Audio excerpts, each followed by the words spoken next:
The date is Friday, June 17th, and you're listening to Entertain This, a thought-provoking podcast encapsulating all things entertainment. Just in time for your school's summer reading assignment, we're talking about one of the most famous dystopian novels of all time, Brave New World. We'll discuss Aldous Huxley's vision of the future, what might have influenced his writing, and what it was like for the society of these people living in the world state. So enjoy.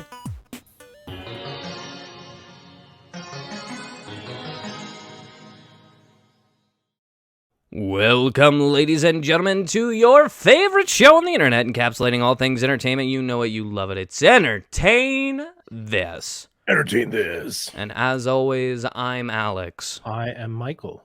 And I am Nick. Let's talk about drinks, baby. Yeah. Let's talk about you and me. Let's talk about all the good things and the bad things that we can be. Let's talk about drinks. Nick, what you just held up a bottle, and I assume it's full of water. Am I correct? Oh, yeah. Nice. Fresh, clean water from the tap. So I made a beverage before this recording started of the alcoholic variety. Let's give our listeners a little background on us three. Yeah. So we're three boys. We are in the Cincinnati area. That's well known. We've talked about it before. Two of us were born and raised in the Commonwealth of Kentucky. Yes, sir. Nick, I think you're a full Ohio send, right? Born, raised, live. Born, raised, Cincinnati, Ohio. Attaboy. Born, raised, manufactured, all that good stuff. So there's a drink that is a little bit lesser known in our part of Kentucky, but we have both experienced, Michael, by the name of Ale 8. Oh, yeah. It's a ginger ale. It's served on tap at local establishments. It's delicious. Michael's drinking a bit of it right now. Ooh. He got that on tap crisp stuff. Ooh. So I have a couple bottles in my fridge. I like to keep my fridge stocked with some Ale 8s because, you know, I'm a down-home Kentucky boy. Like Mr. Johnny Depp himself. But there's another. He's from Kentucky. You didn't know that? I didn't know that. Dude, yeah, dude, he's from Kentucky. It was George Clooney. It came up in the recent trial. He was like, "I'm a Southern gentleman from Kentucky." Like that's what he said. First off, we are not the state known for Southern gentlemen. No, we are not. Kentucky is almost not South at all. It's just yee. We don't want to be yee, but we are. But not the good kinds, not the Southern gentleman kinds. Anyway. Another thing Kentucky is known for, as we've discussed previously on this show, is bourbon. Bourbon. So I was going to get an Ale 8 because I was getting a little jealous of Michael, who was also drinking Ale 8 at the time. So I went and got one, and then Michael was like, mix it with bourbon. And I was like, bet. So I'm drinking what we've dubbed a Kentucky Kiss, which is... It's 2/3 Ale 8, 1/3 bourbon. And if you have that, pause the podcast and go make yourself a Kentucky Kiss as we continue on this show. Because I'm going to be sipping it the whole time. He's got a nurse's drink throughout the hour. That's correct. But that's enough about me and my drinking, my drinking habits. It's not my episode. So I'm not going to talk about Ale 8 and bourbon this whole episode. Now, which one of you little rascals are going to pick up the helm and steer this ship to victory? Not me. Hey, how about this? Go ahead. Drink this in. I got something. You got a cup of it? I'm dipping it into the river of knowledge that you're laying out in front of me. And oh, looky there, I have just a cup of it right here. It's a cup of briny, brown, salty water. It's actually Ale 8 and bourbon. Oh, We just went over this, Nick. I'm sorry. Jeez, it's hard to Where see have you through the been? podcast ether. You know that. You're right. You look into the mirror and you got to be careful about what looks back. Okay, well, this episode is my episode, and I'd like to start how I so often do by asking a non-rhetorical question for you guys here today. You started by asking rhetorical ones. You've changed your tune since then. Well, I don't know. They were always non-rhetorical, rhetorical questions. This one's strictly non-rhetorical, so I expect Okay. an answer. Okay. Did you say trickly or strictly? Strictly. Okay, because if you're trying to trick me, No tricks. Only Okay. treats. not on today, the glorious day of 6-9. Nice. Nice. That's the number. What would you be willing to give up for freedom? That is the first question today. Just think about it.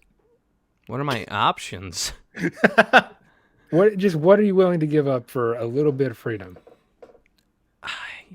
I really think that my answer has to strictly depend on the context of the question.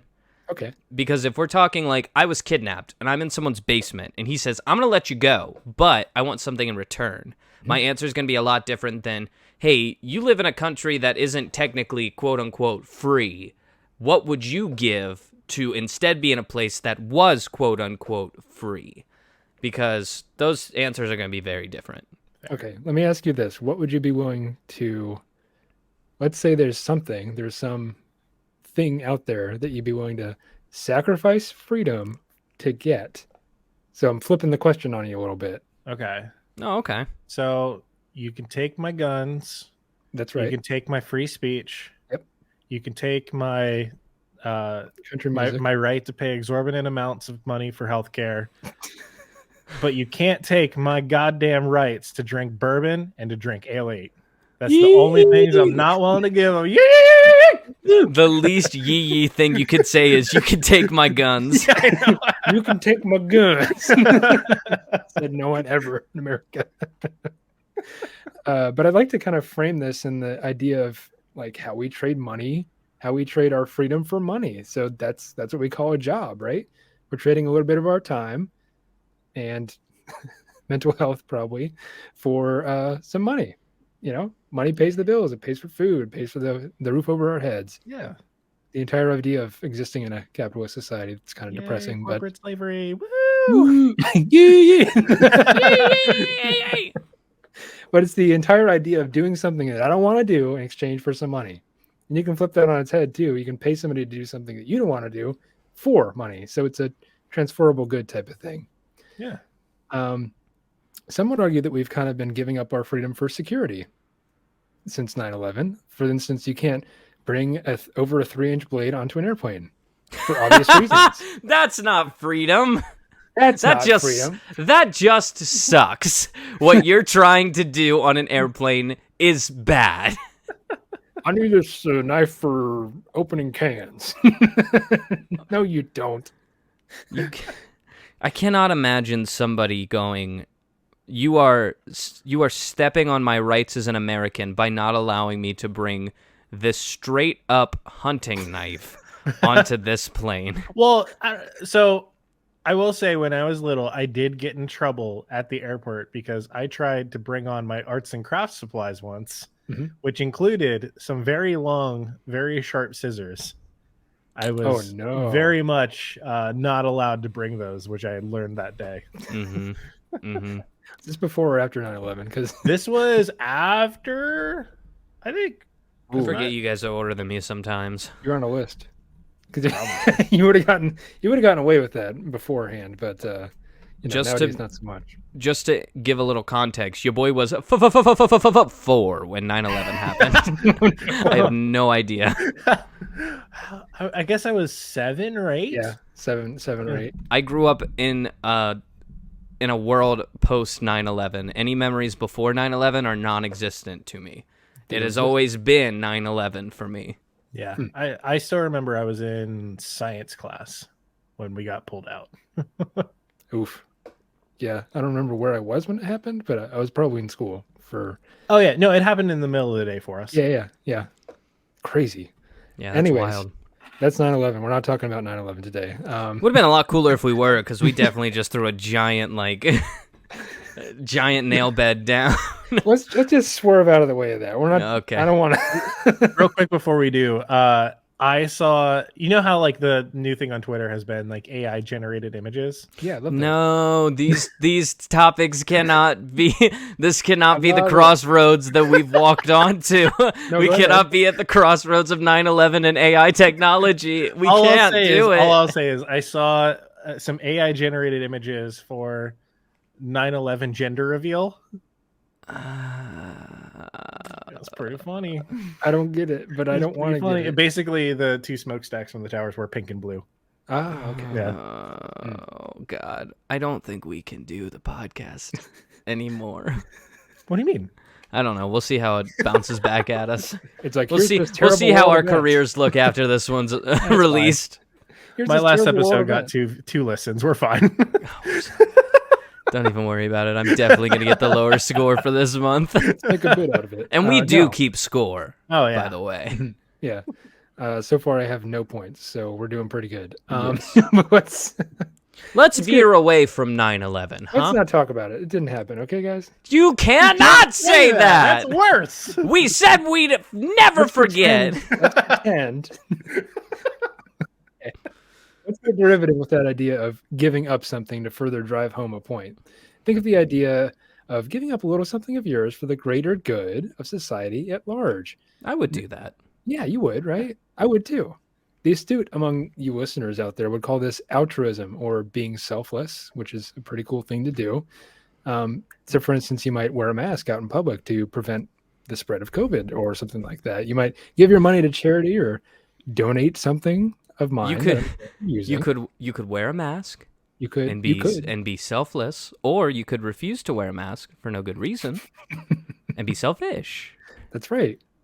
It's Hot something hot takes on this episode. To be fair, we when went he, from 9/11 to COVID. when he said what we're talking about earlier before the podcast, I knew I was like, okay, this podcast's going places. Yep. Okay, It's not places you're gonna like going, but we're going.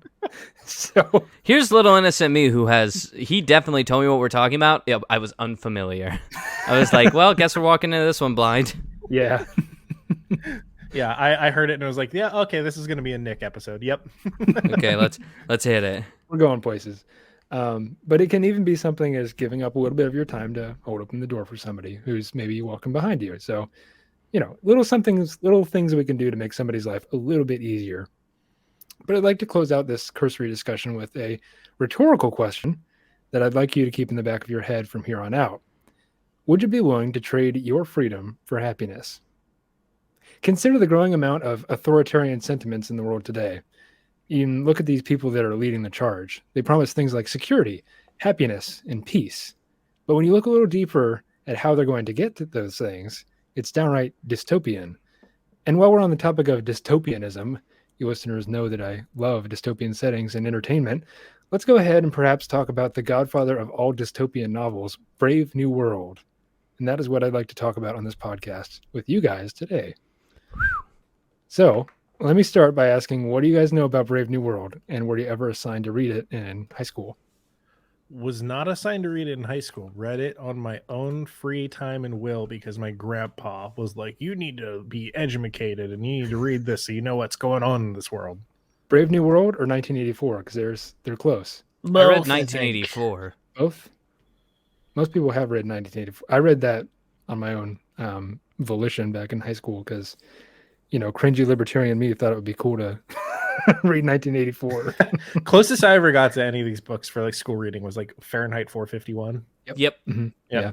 Yep. Maybe we'll talk about that next when I actually read it. But Attaboy. Hey, or you could listen to an audiobook. Or listen to a podcast about it, which is a derivative work and probably more entertaining than the book itself. That's what you're doing today, right, guys? Because Yeah, you were we're putting assigned to some read personality into this. this book. You were assigned to read this book, and you didn't. And you're listening to a podcast. But that's okay. I got you covered. Please don't sue me if you fail the test. But first, let's talk about what Brave New World is. As I mentioned before, it's a dystopian social science fiction novel written by an English author, the name of Aldous Huxley. In 1931, it was published in 1932, a year after. Nice. It is set in a futuristic world state where the citizens are environmentally engineered into an intelligence-based social hierarchy. The novel kind of anticipates these huge scientific advancements with reproductive technology, sleep learning, psychological manipulation, and classical or Pavlovian conditioning that are combined all in this one kind of thing, this world government that has formed over the years to make a dystopian society. But what is Pavlovian conditioning? So yeah, let's back up a little bit, because that is, I feel like that's going to be an important thing to understand. Yeah.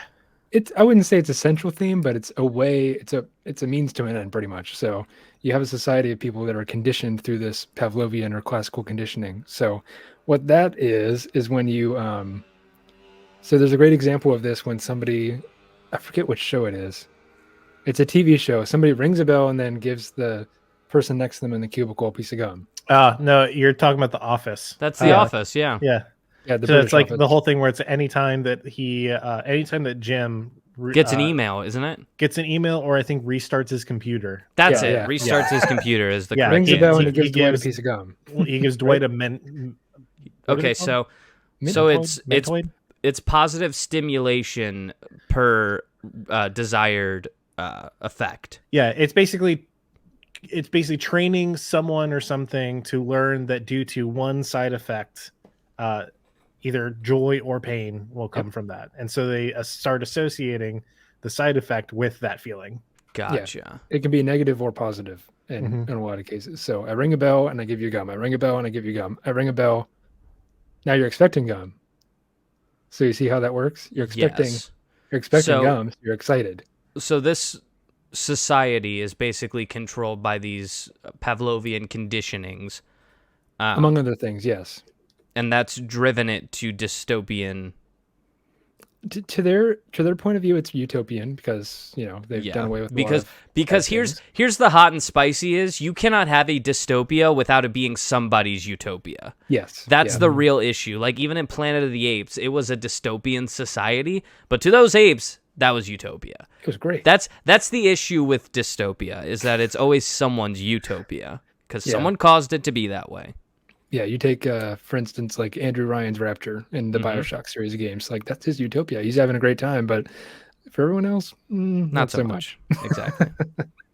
So in summary, this is a book where we're introduced to a society that is fatally flawed, but there are some people that are none the wiser. A lot of the population, they're just none the wiser. They're having a great time.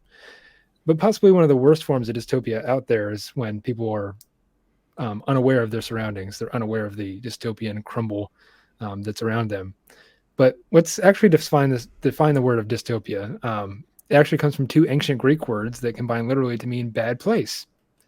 But Google defines it as, quote, an imagined state or society in which there is great suffering or injustice, typically one that is totalitarian or post-apocalyptic. In this particular story that we're about to talk about, there's definite evidence of a totalitarian state and injustice, but it lacks the suffering, with a few notable exceptions among the characters. And I'd say that's very important. So keep suffering as a vocab word in the back of your head, because that's gonna help us later on down the road. Oh, buddy, I'm always suffering. Suffering from success. Hey! Maybe My not. Fucking boy. So with all that said, let's talk a little bit about the author, our boy Aldous Huxley.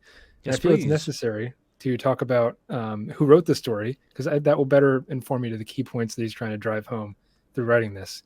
And of course, we have to make a stop in historical context lands of when this was actually written. But beyond all that, I just think Aldous Huxley is a pretty interesting guy. For sure, dude. Outside of all his publishing. So let's talk a little bit about Aldous. He was born in Surrey, England in 1894, which is just south of London. I had to look it up because I don't know anything about English geography. Me either, bud. He was the third son of a writer and schoolmaster, Leonard Huxley, and his first wife, Julia Arnold, who founded Prior's Field School. And you might be wondering, what the hell kind of name is Aldous anyway? Well, his mom, Julia, named him after a character in one of her sister's novels. So he comes from this family of well-learned people and an extended family of writers and poetry writers and all this. So he grows up kind of poking around his family's estate and his father's botanical laboratory, who no doubt inherited it from Aldous's grandfather, who was a famous biologist by the name of Thomas Henry Huxley, otherwise known as Darwin's bulldog. He was a guy who was always out there arguing for the points of Charles Darwin's theory of evolution, when maybe it was a contentious argument back then. True. Hence his nickname, Darwin's bulldog. So he's having a pretty good time, and he's having a good educational childhood when, at the age of 14, tragedy strikes his family when his mother succumbs to cancer in 1908, which kind of results in a cynical outlook on things later in life.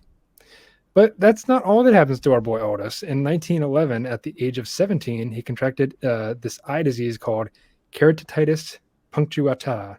I don't know. Basically, it leaves him blind for 2 to 3 years, and it's like a reoccurring thing that comes back every so often. So it kind of ends his early dreams of becoming a doctor. But upon his recovery in October of 1913, Aldous, Mr. Huxley, entered Balliol College, Oxford, where he studied English literature. And for those of you who are history-minded out there, we've got our First World War coming up around this time period. So you know what that means, right?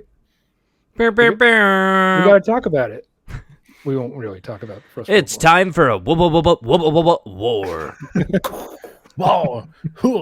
Yeah. What is it good for? Good for this guy, Huxley. Burn it down. No, it's not. Oh, okay, cool. Then you better keep talking. So here we go. He volunteered for the British Army in January of 1916. So the war is already 2 years underway. Hey, and good for him, by the way. Yeah, go volunteer if that's your thing. Come on, man. Britain is really struggling in their second year of this conflict. They're recruiting everyone. They're having these big old drives, but thankfully for us, he was rejected on health grounds, being still half blind in one eye. Nice. So dodged. I'm half deaf, so I feel your pain, Huxley. So after he gets out of this, well, not out of it, but he never really was in it. But he edited Oxford Poetry in 1916, doing his duty, I guess. And in June of that year, graduated with a BA and first class honors with a U, because it's British spelling apparently. Okay. But after he graduates, he then goes and teaches French at Eton College. And among one of his pupils is a young Eric Blair, who later adopts the pen name of George Orwell. Wow. Yeah. Okay. Yeah. But throughout of 1984. Yeah, you're 1984 right. Fame. Yeah. Yeah. So it's just kind of interesting how these people met and probably shook hands with one another and went on to write similar type of books. But maybe kissed on the lips. Who's to say? Yeah. Ginger kiss on the lips. No, they probably didn't. But throughout the 20s, good thing you clarified that. Yeah, you got to throw that out there. So throughout the 20s, he became a moderately successful author, publishing 4 novels in the genre of social satire. So I'm tracking here. I'm with him. I like satire. And that brings us to the 1930s. Mm-hmm. And we know the world is having this Great Depression during the time. Things are pretty rough. Among other things, it's known as the interwar period nowadays. But Huxley is living it up in Ciney-sur-Mer, France, 1931. I don't know how to pronounce that. But it's on the southern Mediterranean coast of France, and it looks like a pretty nice place. But we know he's a guy who likes to write satires. That's a check on the old Nick is going to read this book box. Mm-hmm. So you know who he decides to satirize next at this time? Who's that? Mr. H.G. Wells. Big swings from my boy. He's famous for his sci-fi and utopian books, and I'm sure you've heard of War of the Worlds because everyone has. But Huxley is primarily interested in writing his next book about 2 H.G. Wells novels in particular. One is A Modern Utopia, published in 1905, and Men Like Gods, published in 1923. But unlike these optimistic utopian novels, Huxley sought to provide a frightening vision of the future, referring to Brave New World as a quote-unquote negative utopia. Or we just call it a dystopia today. But the events of the Depression in the UK in 1931 persuaded Huxley to assert that stability was the primal and ultimate need if civilization was to survive the crisis of the Great Depression. So you see him trying to push for men need stability. They need this something stable to latch onto in this time of tumult. And I don't think he was arguing for a fascist dictatorship, but we'll get to that later on.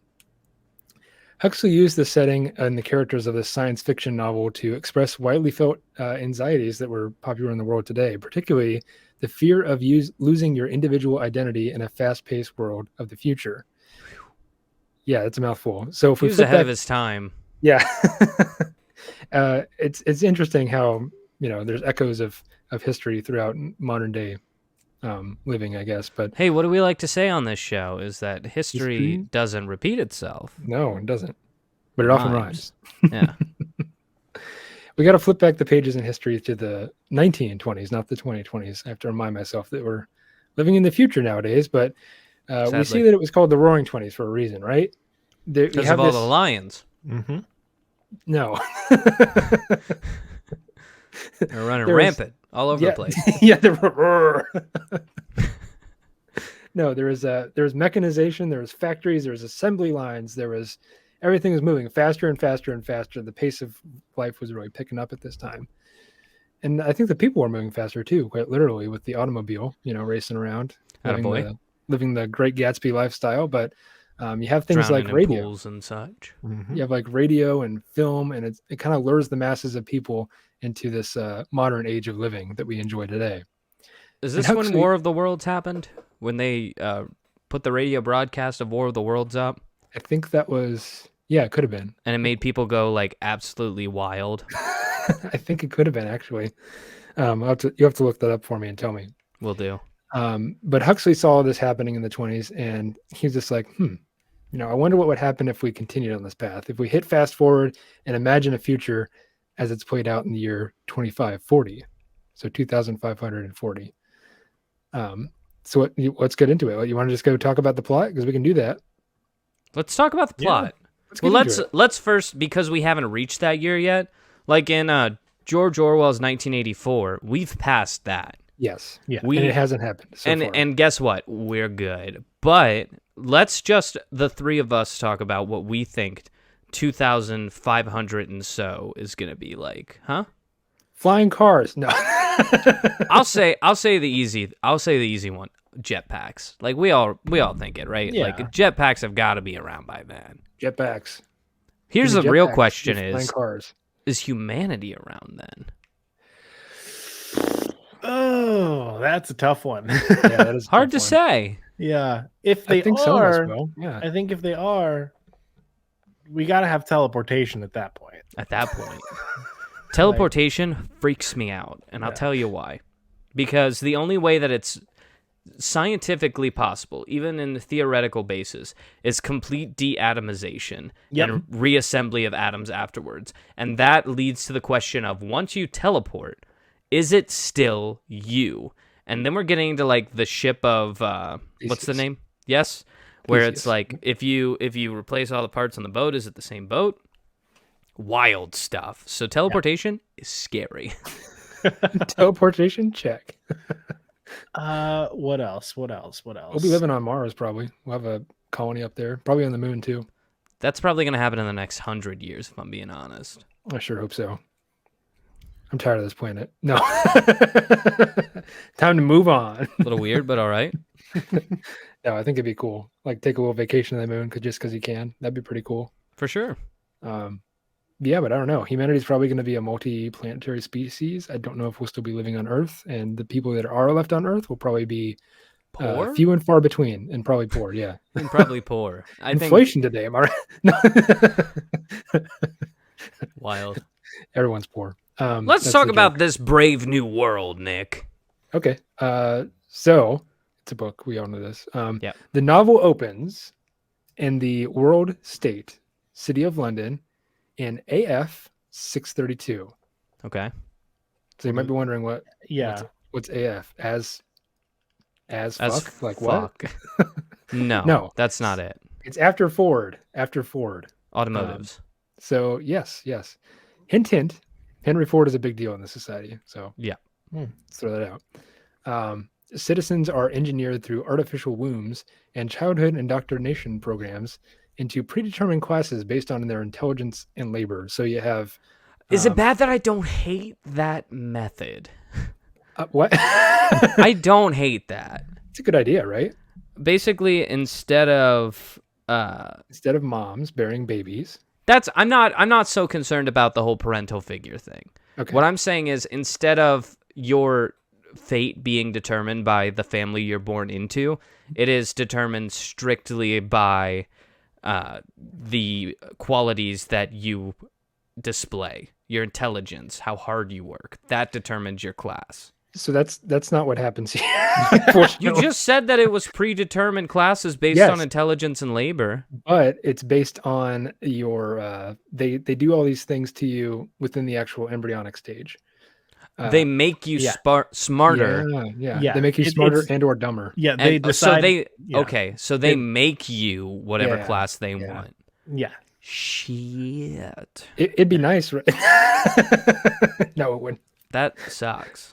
It sucks, but I mean, look at what they're preventing, I guess, or eschewing in this particular world is that we can talk about idiocracy in a little bit. But I mean, as someone on the tail end of their 20s, like the thought of not having to spend the last 20 years of my life not thinking about like what I'm gonna do with the rest of it would be where's this bus going that I'm riding on? Where are we heading?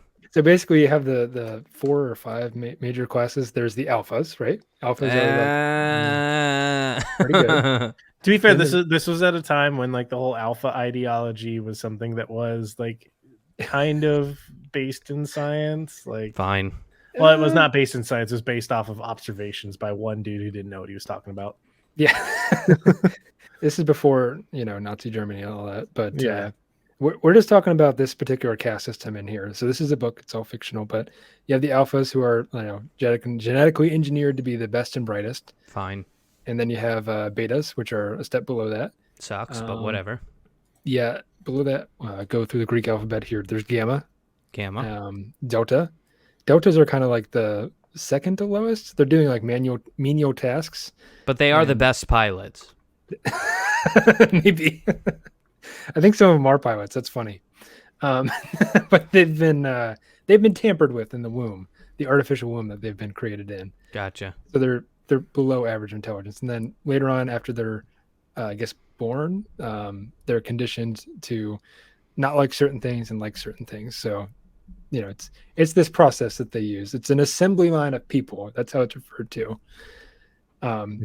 So the book starts with the director of the Central London Hatching and Conditioning Centers.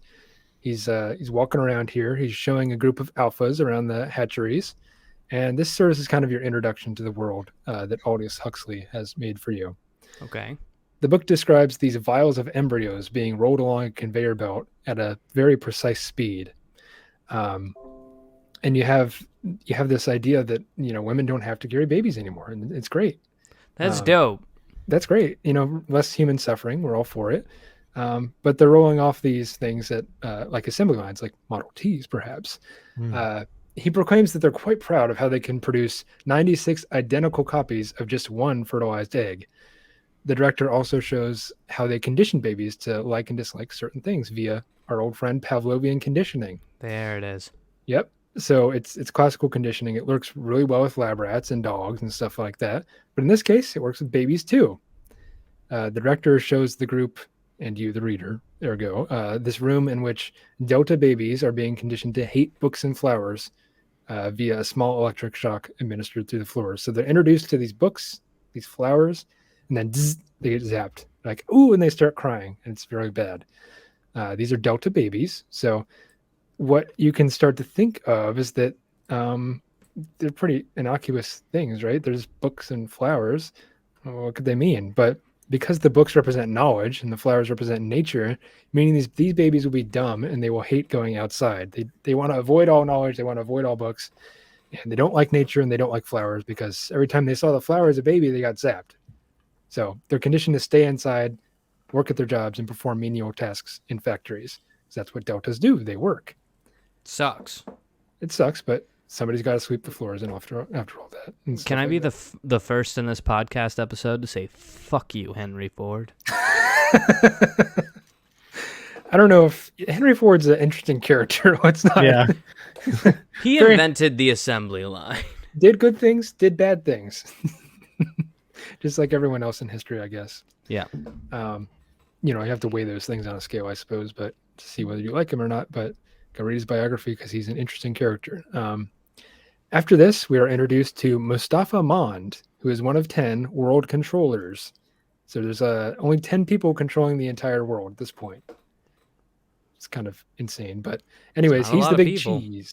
He's the big cheese around these parts, okay? Yep. And he's going to tell the group how things were before all this, before our assembly lines, before our artificial wounds. He's the giver. The giver, what's that? He gives information. Yeah. Yes, yeah. Have you never read The Giver? No. Oh, okay. It's similar. It's very similar. Michael, go ahead and jot down on a little post-it that your next episode is going to be on The Giver. All right, fine. Anyways, he's given all these aspiring young alphas, or I guess they are alphas at this point, but he's giving them this information to kind of scare them into what life was like before. He says these mothers, they bared children, they were raised in families, and all the adults were monogamous. And it really scares the group because they don't do any of that in this society. God forbid. God forbid. That they're shocked and appalled that women bore babies and had them naturally. It's risque. What? They had them out of their bodies like apes? Ridiculous. Get this ideology out of my fucking face. That's what the alphas sound like, by the way. Yes. But it's completely unimaginable to them. It's incredibly taboo to not be sexually promiscuous in this society. So we then go to...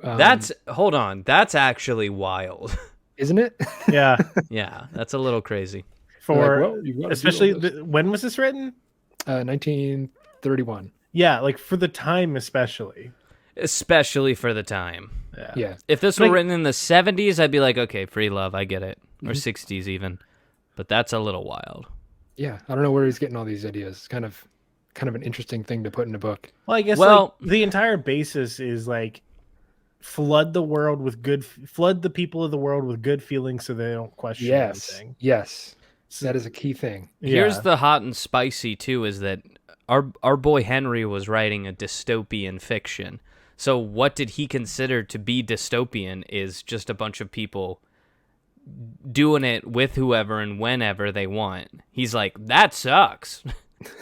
Aldous wrote the book, not Henry Ford, but yeah. Oh, yes, sorry. Aldous. Yeah.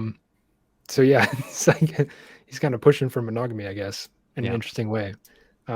Which, discuss it with your partner and you'll decide on your own. It's up to you. It's up to you who you do the things with and who you don't. But we then turn our attention to Lenina Crown, who is a hatchery worker and is very popular, and she's sexually desirable. That's said in the book. They say she's numeric. Straight up, that is what they say. She's very good looking. We'll leave it at that. Well, let me tell you, here are two things I know about Leanna Crown. I know exactly two things. Oh, well, sorry, I know three things. First off, obvious, she's a hatchery worker. Mm-hmm. Number two, and this is important, she is popular. People like her. Here's the third thing, and I would argue the most important. She is sexually desirable. Sexually desirable. Those are the three things I know about this woman, and I will make her my wife. Wife? What? What? But yeah, she's working in the hatchery. She's another alpha, of course. Mm-hmm. And we're introduced to our protagonist of the story. His name is Bernard Marx. He's a psychologist and fellow, alpha plus model, I guess, of human. And can I take a guess here? He's not so popular. Yeah, go ahead. My boy's butt ugly. Yes. He's an outcast in the society because everyone else, all the alphas are, they're pretty close to perfect. Can you imagine being a psychologist in this world? Because that's not something that you studied or were assigned to. You just decided. You're just like, I'm going to be a psychologist. Because there's no way this society was like, we need psychologists. I don't know. They kind of do, though, in order to come up with the plans to basically indoctrinate kids. You got to have someone who knows how the brain works in order to do that. That's actually what he does. He's in charge of, it's called sleep learning. It's hypnopedia or something. But basically what it is he programs all the voices that are behind people's heads when they're sleeping as they're being raised. And they're like, I don't know. They say various phrases throughout it, but it repeats on a loop. They say, 27,000 times a week. This is what it will replay every night for the next decade or so. But I don't know. It's a weird thing. I don't know if sleep learning is actually a thing. Apparently they thought it was. He controls like sleep learning. Yes, Hypnopedia. Do you ever just think he snuck in like a demon voice every once in a while? I would have. Sometimes he's just like nightmare, nightmare, nightmare. Oh! They don't have any family. They were made in a lab. Test tube babies, yeah. You have no friends and no one loves you. Anyway, Bernard Marx, he's an outcast in society because he's got Napoleon complex, for lack of a better he's word. widow. He's shorter in stature than the Okay. average, which, kind of gives him a complex, but his work with sleep learning allows him to understand and disapprove of society's methods of keeping its citizens peaceful, which includes their constant consumption of a smooth, soothing, happiness-producing drug called Soma. So everyone's doing Soma. I've heard it compared to both an antidepressant and an anti-anxiety pill, if you want to call it that, but with none of the kind of negative side effects, because Aldous saw that people are going to start experimenting with drugs, and eventually they'll get better and they'll have no side effects. Unfortunately, that's not the case now, but we get a little closer every day. Anyways, everyone's doing Soma, and they say a gram is better than a dam. It's like one of those little phrases that they repeat over and over again. So they're taking it like every day. Well, they're that's pretty much fun. addicted. Yeah, it's real fun. But Bernard is vocal and arrogant about his criticisms. He's always like, I don't really like this society, and he's saying mean things. And Those are actually words from the book, people. no, You can look it up. He's pretty open about it. He's like, I hate this. Everyone's brainwashed, and I hate it, because he knows he's literally writing the code to play the voices. But he has a boss, of course, and the boss openly contemplates exiling him to Iceland because of his nonconformity. What's up with Iceland? Is it just where people get sent? Yeah. Okay. You don't fit into our little grid, go to Iceland. So our boy's all alone. And For the most part, yeah. He does have we'll get to that later. And the thing you want to know at this point is that he's attracted to Lenina Crown. yeah, of course. We've got. Because- Listen, she is both a hatchery worker, popular, and sexually desirable. There's no She's got reason it not. all. She is the whole package. There is no reason not to want her.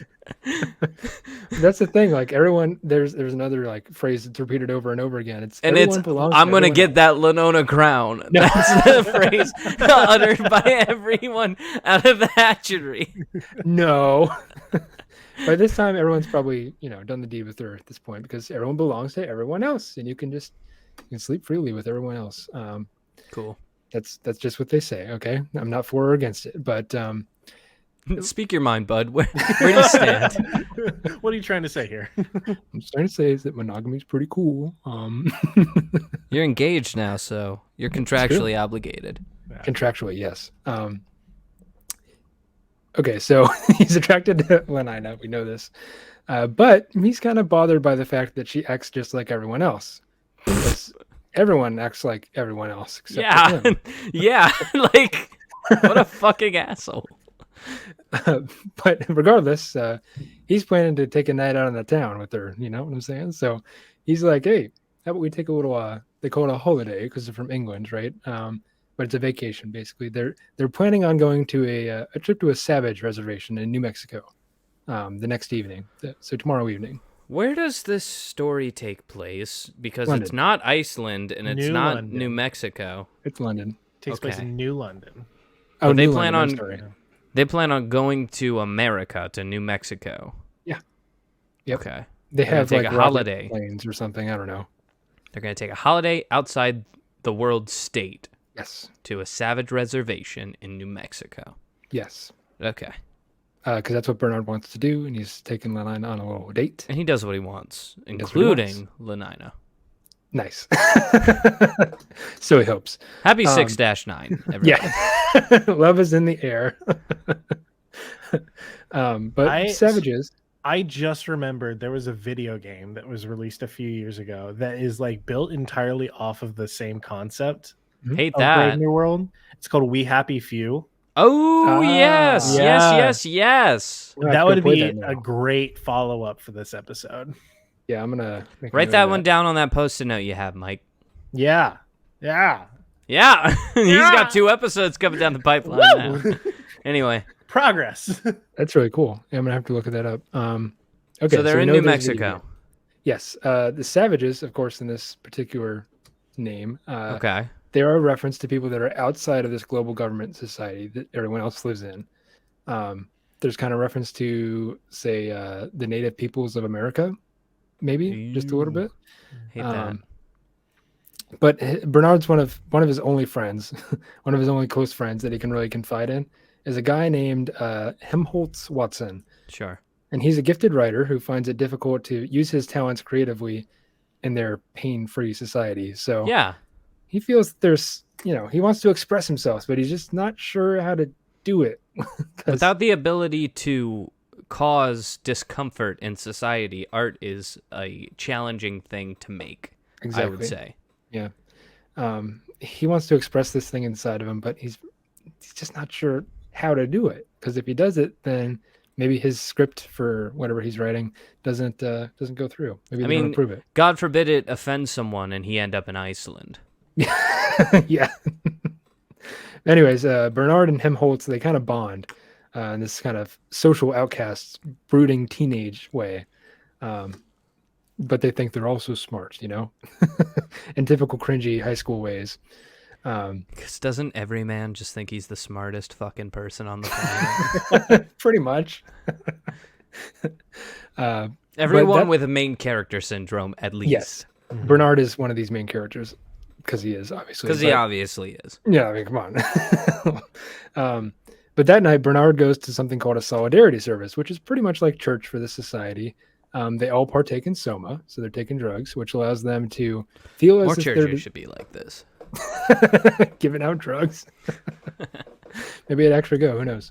But they take this to make them feel as if they're dissolving into one being. So slightly hallucinogenic properties there too. But they sing a song that begins with orgy porgy, Ford and fun. Cool first word. Yeah, it's great, isn't it? And all while praising Henry Ford. Yeah. It's a weird kind of way. That's a little wild because from a religious standpoint, most religions can be tracked back to a singular idea, which is there is a deity of some sort. We are attempting to get back to them. We are not of one, but many who are attempting to reunite as one being. So it's interesting that even in this story, like in this church, when they're doing drugs, the purpose of the drugs is to make them one. Like that's super realistic to most religions, even though this one's based on Henry Ford, I guess. Yeah, they all say, "Oh my Ford," instead of "Oh my Lord" or something. Hate that. Cool. I do hate that. But anyways, then they proceed after they've taken their drugs to have an orgy, and they proclaim that he is coming. Henry Ford? Or them. At this point. Everyone's coming. But they kind of have this idea. Coming. Yes. Thank you, censors. Stay away from me. But they kind of think that Harry Ford is going to have a second coming like Jesus. He's going to come back from the dead. He's going to come back. Okay. But it makes Bernard and me, the reader, very uncomfortable. But of course, he takes Soma, and it all just kind of melts away. And he goes through the routine, and his discomfort goes away. But this could be maybe construed as a little metaphor for, say, Karl Marx saying religion is the opiate of the masses. But if we look at more of the illustration of religion being a method of control for populations, it makes just a bit more sense. We then cut to Bernard, who is by this time established as the story's protagonist, trying to get permission from the director for his trip to New Mexico. The director is, of course, upset. He's like, "Why do you want to go see the Savages? They're down here, we're up here," etc. and so forth. But he tries to scare Bernard by telling his experience of his own trip there. He says it was horrible. He said him and a woman rode horses and camped in the wild, but the woman was kidnapped. And while out searching for the woman, he hurts his knee and he's in terrible pain. And he ends the story by once again threatening to send Bernard to Iceland because that's what he does. Cool catchphrase, man. Go to Iceland. I'm going to send you to Iceland. I want to remind our listeners that Iceland's actually pretty cool. Oh, yeah. Iceland is not the one covered in ice. That's Greenland. True. Iceland is covered in green foliage and beautiful, almost agricultural farmlands. So Iceland's not that bad. No, it's a cool place to go. Go there. Cool place. Go visit. And Dublin. They have good beer. Get exiled to Iceland if you can at your job. This has been a service announcement from the Entertain This podcast and the government of Iceland, apparently. But begrudgingly, the director approves his request, but he's like, "Don't you be individualist when you're there." You better act like us when you're representing us in New Mexico. But that sets up Bernard and Lenina's holiday to the reservation. So they hop on a rocket ship or helicopter or whatever they have, and they go over to New Mexico. Cool. So nothing specific. No, it's whatever. It's probably a big old rocket They end ship. up in New Mexico. That's all worry you about gotta it. know. Yeah, the trip is nothing because apparently in the future we've discovered rocket ships that can travel there in 5 hours. Or teleportation. Either or. Maybe both. But here at the reservation, they observe some natural-born people, which is a shock to them. They observe disease. They observe the aging process, other languages, religious lifestyles, all the stuff that, we hear in the normal world, the brave old world, are pretty much used to. Everybody ages, everybody follows different religions. They all speak different languages. It's just part of our world. So the culture of these village folk resembles the contemporary Native American groups of the region, including the descendants of the Anasazi, including the Puebloan peoples of the Hopi and Zuni. So these are all tribes that live in the current state of New Mexico. Bernard and Lenina then witness a violent public ritual in which somebody is whipped and is expected to stay silent during the duration of the whipping while others watch. So that's a big shock to them because they're like, why are you putting yourself in so much pain? We don't understand. Couldn't be me. Couldn't be. It's also known as self-flagellation. Yes, not to be confused with the other thing that begins with an F. What's that? Self-fellatio, is that the... yeah. I see what you're getting at now. You don't look that up. You have to have a special operation to remove your bottom ribs, as we all know. As every teenage boy knows. As every teenage boy has heard rumor of in every high school locker room across America. Dude, you can just suck it yourself. Dude, no, come on. We're not getting into details. Make them Google it. But anyways, while they're on this reservation, they encounter Linda, who is a woman... Linda. Who is originally from this world state, who is living on the reservation with her son, John, who is now a young man. And that's a big shocker because nobody escapes the world state living, nobody wants to escape the world state. Why would you even leave? Because it's carefree life of luxury. Why would you ever want to leave? But she too visited the reservation on holiday many years ago, became separated from her group who was left behind. She had meanwhile become pregnant by a fellow holiday maker who is revealed to be Bernard's boss, the director of hatcheries and conditioning. So she's the lady from the horse story. Yeah. So she did not try to return to the world state because of her shame at her pregnancy. Women aren't supposed to get pregnant in this society. How do you avoid that? They take birth control, basically. Bet. Yep. Continue. So that's cool. But she didn't try to. So that's a cool development from this dystopian story, is that birth control is free and taken by everyone. Yes, and sex is not meant to be had for reproductive purposes or procreative purposes. It's for pleasure, baby. Strictly for pleasure. But despite spending she doesn't, because she's ashamed of this pregnancy. She's like, I'm not returning. It's shameful. I'll be a taboo outcast. Despite spending his whole life on the reservation, John has never been accepted by the villagers, and his and Linda's lives are hard and they are unpleasant in comparison to the world state. But Linda has taught John to read from the only book in her possession at the time, a scientific manual, and another book that John found, The Complete Works of Shakespeare. Oh, bad. So both of them are kind of ostracized by the villagers. John is able to articulate his feelings only in terms of Shakespearean drama, which is not a bad way to express yourself. No. So he just sounded like the most pretentious prick ever. Oh, Romeo. Kinda. I don't know. I heard a rendition of the "To Be or Not to Be" soliloquy from Hamlet, performed in like just basic understanding of communication, where this guy lays it out exactly like how it's meant to be read, which is an ongoing monologue in someone's head. And it is one of the most beautifully performed monologues I've ever seen. If he's doing it like that, then John's got an A+ from me. Yes. Yeah. Maybe he is. Who knows? I'm just picturing like, hey, what's got you down today? Like, doth not look upon yonder window. Woman doth protest too Like, much. why you bummed out, John? To be or not to be, that's the question. Everyone else is like, shut up. Like, oh, here he goes again. He's going to talk about dying again. We're going to be here for 15 minutes waiting for him to finish. Here's the hot and spicy, though. Hamlet didn't have a dad. John didn't have a dad. Oof. Like, I get He's it. vibing. He's vibing. He's vibing. Shakespeare probably didn't have a dad, but you can go ahead. But anyways, so the Bernard and Lenina, they find Linda, and Linda now that she sees people that are from the world stage, she's like, I want to return to London because I miss taking Soma. Wild. And John too wants to see this brave new world, Quote unquote. You see, this is where the book gets its name from. Can I read you some Shakespeare real quick? Can I just do that? From what? Hold on. Because this is from Miranda's speech in William Shakespeare's The Tempest, Act 5, Scene 1. Oh wonder, how many goodly creatures are there here? How beauteous mankind is, oh brave new world that has such people in it.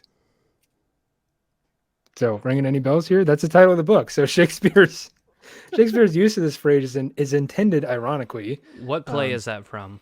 The Tempest. Attaboy. Yep. So it's right there in the notes here. So I didn't know Right that off the top of there my head.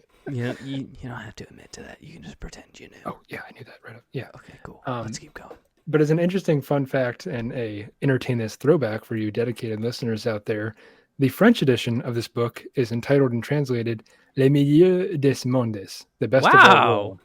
Say that again. Sorry. Le Milieu des Mondes, What's it translate to? the best of all worlds. Nice. Which is you an say allusion- that very well. I don't actually know French, but it's an allusion to the expression used by philosopher Gottfried Leibniz, which was heavily satirized by a book called Candide by yeah. Look 1759.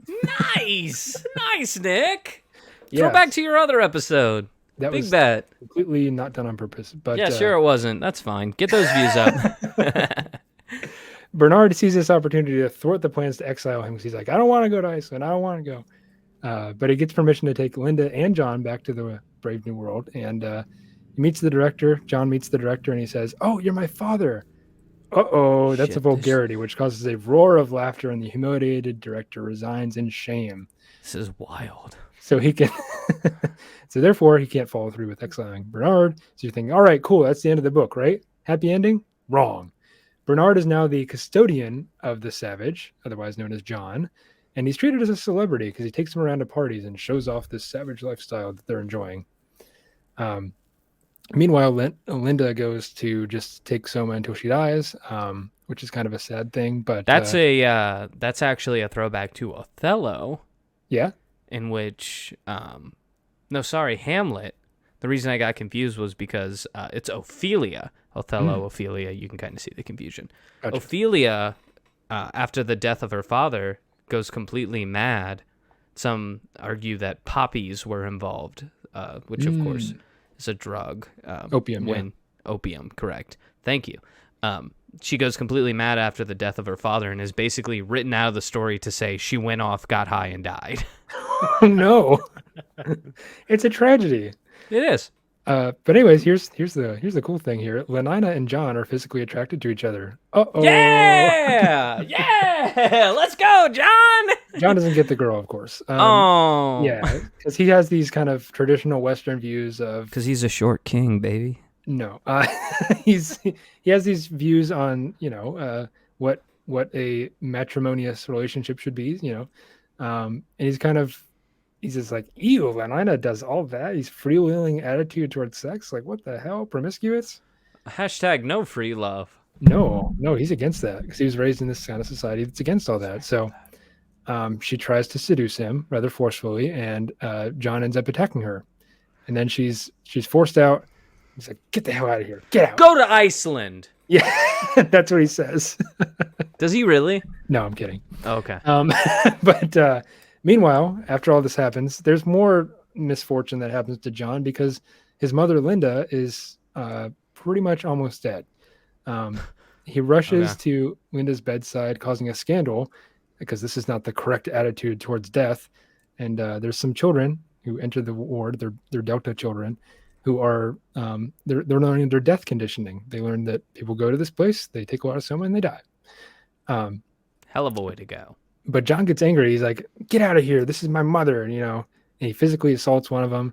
And he then tries to break up the distribution of Soma to a lower caste group. He's like, you guys are on drugs. You're being enslaved. And he's trying to tell them all this. But then right before he does that, Helmholtz and Bernard will rush to stop this ensuing riot. And the police kind of take them into captivity by spraying some Soma vapor into the crowd. So it kind of disperses them and they're all high now. Anyways, that's quite a lot. So these three are brought before the resident world controller, Mustafa Mond, once again. The three being Bernard, Helmholtz, and John. Yep. Okay. And here you get this kind of, I guess, exposition because Mustafa Mond is like, look at all these things we're doing for these people. Look at how great the society is that we've made. Cool. And Mond kind of outlines for John the events that led to the present society and his arguments for the caste system and for social control. But John rejects all of Mond's arguments, quoting some Shakespeare in there, as he does. And he's like, you know what? I accept the right to be unhappy. I accept the right to be unhappy. He says that, and it's this moment in the book where you're like, this guy's going to be unhappy by choice? What? I think he demands the right to be unhappy. He demands the right to be unhappy. So John asks if he may go to the Falkland Islands as well with Bernard and Helmholtz, but Mond refuses, saying he wishes to see what happens to John next. He's like, shit, I'll be watching you. No, you stay. You've been a little weird, and I like that. And I'm way into whatever you're putting out right now. Yeah. Basically, he's used as a source of entertainment because he takes up residence in this little lighthouse, and people whiz by in their helicopters. They're like, what's the savage doing today, huh? What's the savage doing? And they're just amazed by him because he's whipping himself all throughout his days because he's unhappy with his current state of life, but he likes to be unhappy apparently, and he's trying to, I guess, what's the word I'm looking for? Atone for his sins in some way, because he thinks he's lived in a life of sin. He wants to purify himself from all civilization. So this is an interesting line here. The wild behavior of the savage transformed the crowds that are ripping by and viewing him into a Soma-fueled orgy. So just a nice little thing, I guess. But okay, he's just consumed by remorse, and he's like, why do I keep whipping myself? But he commits suicide, of course, and because he's so torn up, and that's kind of how the book ends with him hanging himself. So it's quite an unhappy ending, but somehow I guess bright ending. Anyways, let's just get to the conclusion bit because I don't want to dwell on that too much. But a fair read of The Room, Nick. Yes. But that's Brave New World. And then he commits suicide. You know what? Let's just go to the end. That's not fun. That's not fun at all. Nobody should do that. But so it seems like a lot of this can be summed up by there's a quote that I really like from a character that I absolutely love. It goes, "I'm sad, but at the same time, I'm really happy that something can make me feel that sad. Like, it makes me feel alive, makes me feel human. And the only way I can feel this sad now is if I felt something really good before it." Bingo. Here's the hot and spicy. Is that let's just put this down to bare bones. With the worship of Henry Ford and the assembly line. The assembly line has a very simple purpose, which is to dehumanize the worker. They are thought of no more as mechanic devices upon the assembly of a Cogs product. in the machine, man. Precisely cogs in the machine. The important part of the line that you just mentioned, Michael, was to be human or humanistic. What makes someone human is their emotions, and that's the thing that is trying to be sort of trained out of people in this society. Thus, the feeling of emotion is what leads to innermost success. Does that make sense? Yeah, no, I think it's one of the most like poignant points that can be made about like life, and I think like it couldn't have come from a better person in Leopold Butterscotch from South Park. South Park has moments of wisdom in it that Yeah. are just, You got no idea. you man. wouldn't expect. Really wouldn't expect. I'm rewatching it right now and plans to do an episode in the future on South Park. It's so good. It's very good. So that's Brave New World. It's kind of a sad story, but also a good story, so you should go read it. It's a dystopian novel in which the protagonist is actually the antagonist of the people in the society, but the title itself is even very satirical in nature because the new world depicted in this book isn't brave at all. In fact, it's the exact opposite, what some would call cowardly. But in retrospect, living in a place like this wouldn't be so bad for the average person, really. They'd be so drugged up and brainwashed that they might actually be truly happy. But the core messages at the end of this book is one of, I'd say, inspiration. Yeah, life is going to suck from time to time, and you're going to be in some sort of pain and discomfort on a semi-normal basis, but those tough times are what makes life worth living. You got to have a little darkness in your life to make the lighter times all the better. Now, I'm not saying you should whip yourself every time you make a mistake, but instead, maybe reflect on why you made the mistake and grow as a human being. That's what life is all about. And to summarize this beautifully, I'd like to end with a quote by Bob Ross, as he said, as he was painting a mountain of some sort. But he said, you got to have opposites, light and dark and light in painting. It's like life. You got to have a little sadness once in a while so you know when the good times are coming. And so I hope you had a good time listening to this episode. So thanks for entertaining this, and hopefully you go do your summer reading assignment now. Read Brave New World.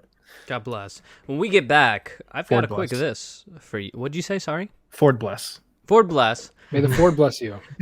May Henry Ford bless you in all of your goings on. Capital T. When we get back, I have a quick list for us.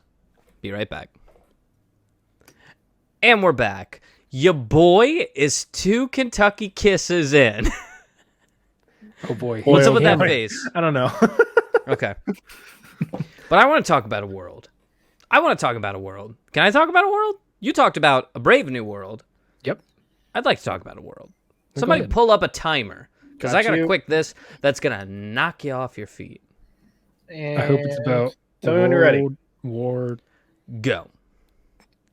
I also want to talk about a world. What world? Is it one separate from our own reality?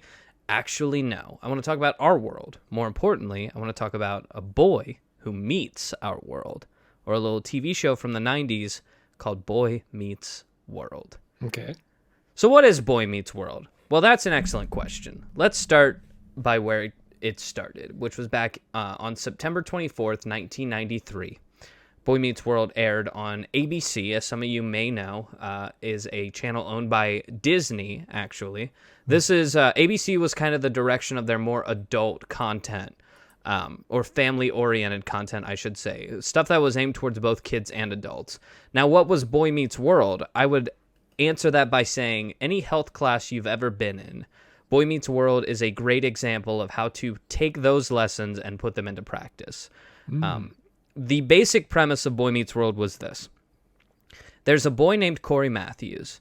Corey Matthews is your average 6th grader in our first season of Boy Meets World, and he is facing the world, the brave new world, and all of the lessons that's to come with it, including what it means to fall in love, what it means to go through puberty, what it means to be a good friend, and even what it means to be a good person. These are all lessons that our boy, Corey Matthews, must face as he goes against this brave new world. Though he is not alone, he is accompanied by his friend Sean Hunter and a teacher known as Mr. Feeney, who is also his next-door neighbor. The idea of Boy Meets World originally was just the idea of how do we educate teenage boys on the world without it being too obvious. Because if you step a little into uncanny, you start to seem like a high school video on puberty, and nobody likes that. What Boy Meets World was a humanistic approach to the idea of sexual education. When it came to how your body's changing, we watched Corey Matthews deal with problems that we dealt with on a daily basis. He wasn't attracted to girls in one episode. Not so that he was attracted to boys, but more or less his friends around him were asking girls out on dates, but he still thought girls were quote-unquote icky.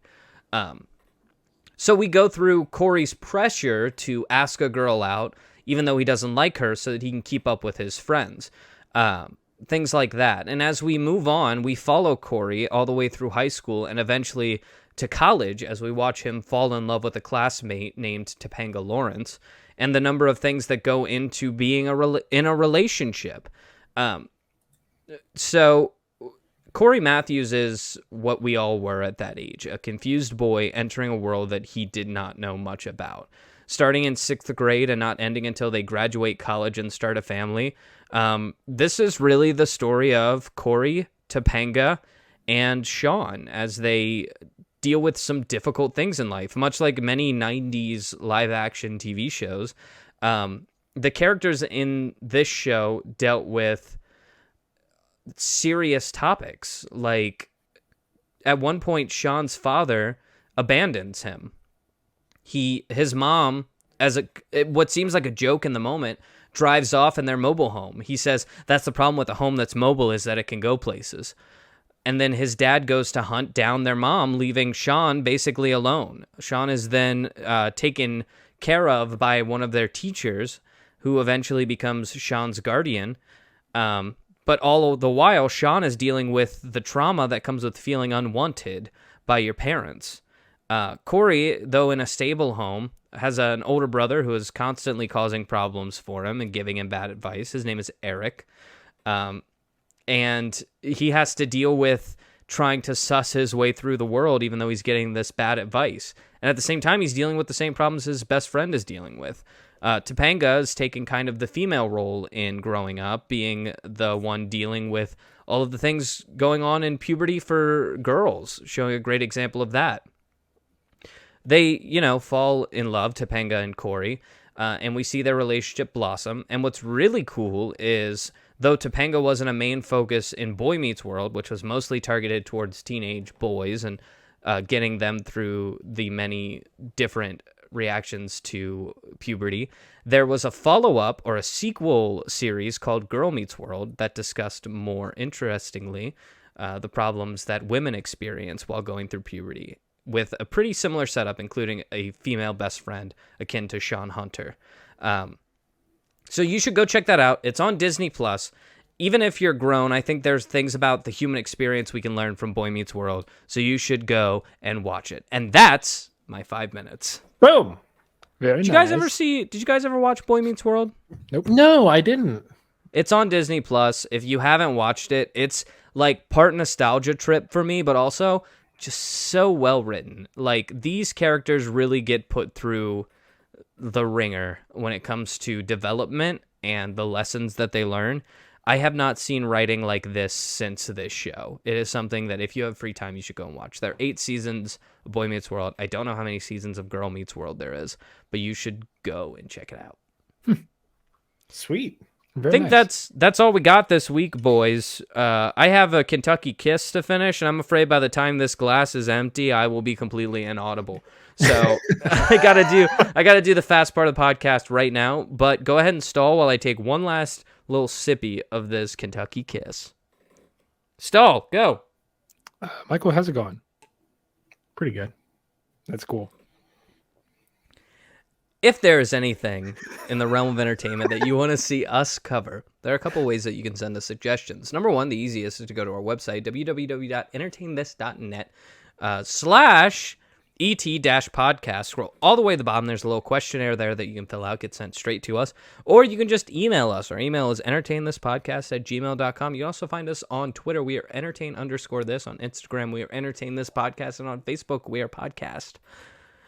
entertain this. And as always, entertain us so we can entertain you, and you can entertain this. Don't drink bourbon in podcast. See you next time. Bye. Bye.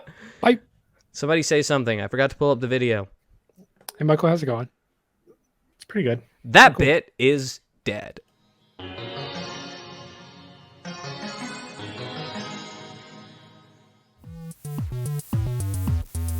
This episode of Entertain This was written by me, Nick Mustakangas, with additional commentary from Alex Steele and Michael Savoya.